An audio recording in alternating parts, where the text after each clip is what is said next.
Olá, você confere agora as principais notícias do Brasil e do mundo desta segunda-feira.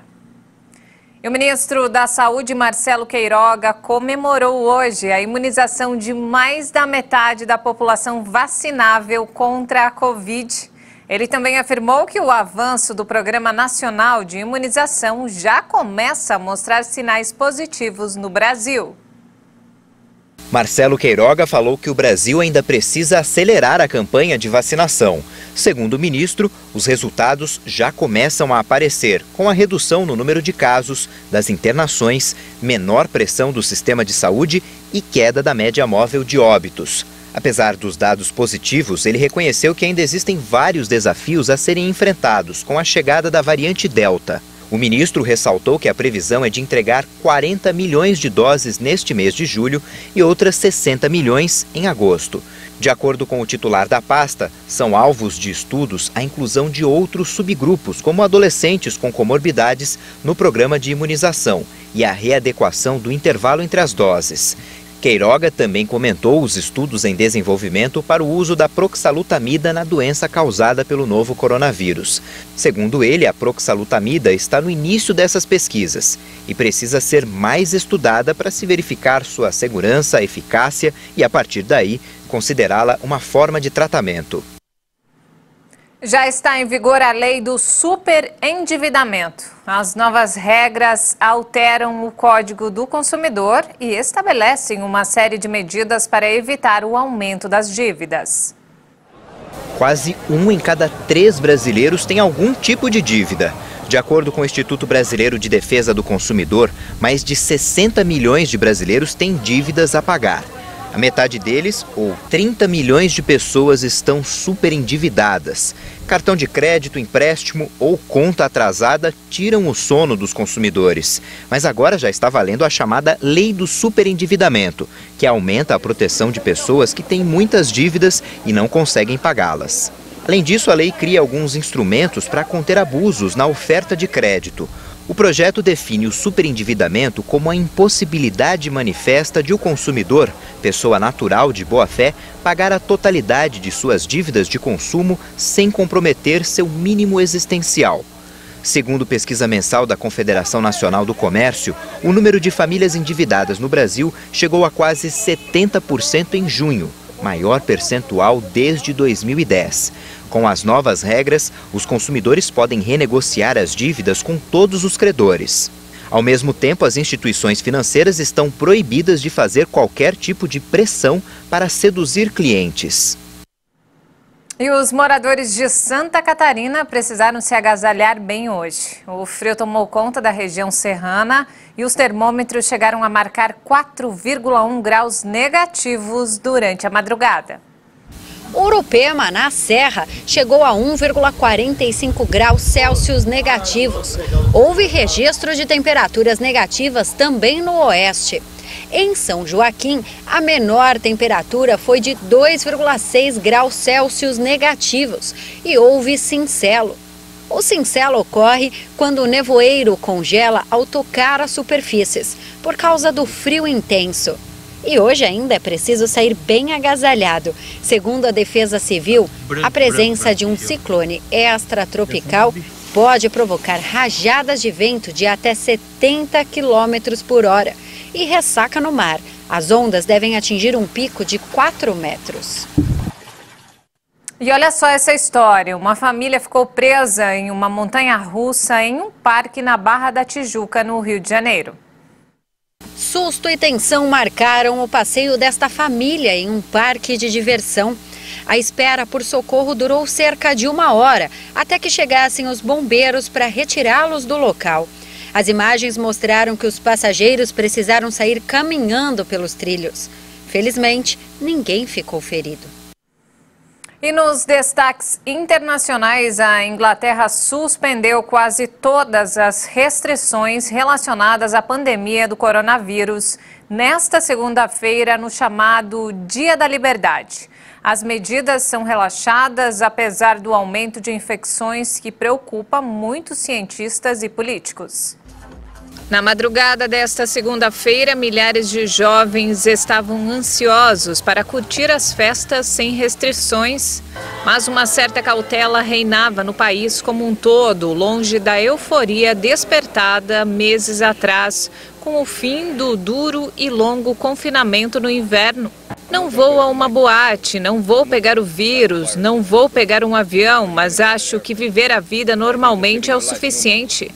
Nada vai acontecer com você, mas sim, se você for a esses lugares, o risco é alto. Precisamos viver com o vírus, mas acho que devemos continuar com as máscaras em ambientes fechados e nos transportes públicos.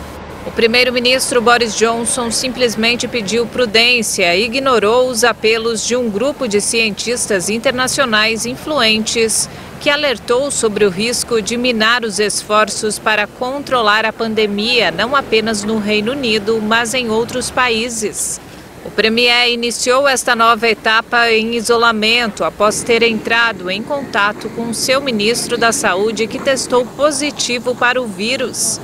O Reino Unido é um dos países mais enlutados pela pandemia na Europa e registra o maior número de infecções diárias no continente. Atualmente são mais de 50 mil contágios diários, mas o governo estima que podem chegar a 100 mil durante o verão. E ainda falando sobre a Europa, na Alemanha e na Bélgica começaram as tarefas de limpeza e reconstrução das áreas devastadas pelas enchentes dos últimos dias. Mais de 170 pessoas morreram. Além disso, Luxemburgo, Holanda e Suíça foram afetados. A presidente da Comissão Europeia, Ursula von der Leyen, visitou os locais afetados na Alemanha neste sábado. A Europa está ajudando a mais de 170 socorristas que foram mobilizados com helicópteros e barcos. Ativamos o Mecanismo Europeu de Proteção Civil, ou seja, ativamos os vizinhos, os franceses, os italianos, austríacos, alemães, luxemburgueses, todos eles vieram ajudar. E os belgas também ajudaram na Alemanha, foi incrível ver isso. Pessoas que fugiram de suas casas ameaçadas pela água estão voltando aos poucos e muitos encontraram um cenário sombrio. Perdemos tudo, ainda tenho algumas economias, mas não muito, tudo perdido infelizmente, mas continuamos positivos e isso é tudo que temos que fazer. Vamos reconstruir tudo e seguir em frente. As autoridades locais informaram que é necessário drenar a água, avaliar a integridade dos edifícios danificados, alguns dos quais terão de ser demolidos, restabelecer o fornecimento de eletricidade, gás e telefone, bem como acolher as pessoas afetadas. Temos estradas que romperam, pontes que caíram, estradas que ficaram completamente destruídas. Até que a vida aqui nos arredores volte a ser como conhecemos, podem passar anos, meses e sem dúvida vai levar muito tempo. As perturbações nas redes de comunicação, que deixam muitas pessoas inacessíveis, também complicam a tarefa de estabelecer um balanço confiável de desaparecidos. A tempestade deve diminuir neste final de semana nas regiões mais afetadas da Alemanha e também na Bélgica.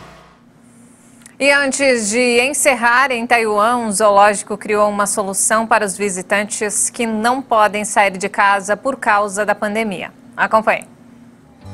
Enquanto a população segue uma quarentena como medida de combate ao avanço da Covid-19, esta instituição criou programas online para conectar os moradores da ilha com os bichinhos. Os zoológicos estão fechados, mas isso não impede que os tailandeses se divirtam com as atrações oferecidas semanalmente. Temos cerca de 170 mil seguidores em nossas redes. Esperamos dar a eles a oportunidade de chegar mais próximo aos animais com o show.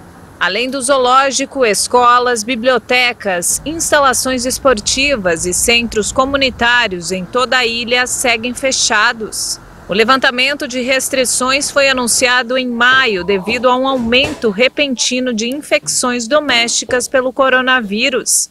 Desde então, o acesso a diversas atividades de lazer foi suspenso. A lista é longa. Eu costumava pensar que era fácil e conveniente visitar parques de diversões e zoológicos quando quisesse. Mas está muito difícil. Quando eles retirarem as restrições, Acho que todas as crianças vão querer ir a esses lugares para liberar a energia confinada. O turismo é um setor vital para o país, imerso em uma terceira onda da Covid.